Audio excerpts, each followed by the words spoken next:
Hello అండి, welcome to pocket crypto Telugu channel. ఇక వివరాల్లోకి వెళ్తే, అమెరికాలోని సెక్యూరిటీస్ అండ్ ఎక్స్చేంజ్ కమిషన్ విడుదల చేసిన కొత్త నిబంధనల వల్ల ఇప్పుడు ఈటీఎఫ్ల అప్రూవల్ త్వరగా పూర్తవుతుంది.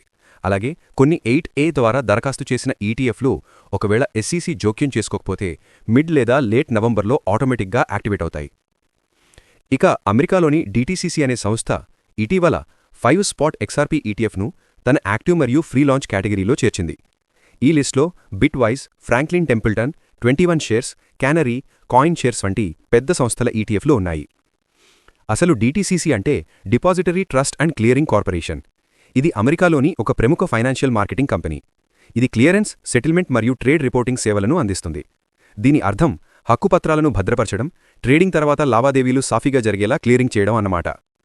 అలాగే DTCCలో లిస్ట్ అయ్యిందంటే అధికారిక మార్కెట్లో ప్రారంభానికి దగ్గరగా ఉన్నాయన్న భావనే తప్ప ఇది తప్పనిసరిగా అనుమతి వచ్చిందని కాదు. కాకపోతే ఇదివరకు వచ్చిన బిట్కాయిన్ వంటి ఈటీఎఫ్లు కూడా ముందుగా DTCCలో చేర్చిన తర్వాతనే SEC అనేది అప్రూవ్ చేసింది. సో DTCCలో యాడ్ చేయడం అనేది ప్రారంభానికి ముందస్తు స్టెప్ మాత్రమే. ఫైనల్గా ప్రారంభం కావడానికి SEC అనుమతి అనేది తప్పనిసరిగా ఉండాల్సిందే అని గమనించగలరు. Thanks for watching.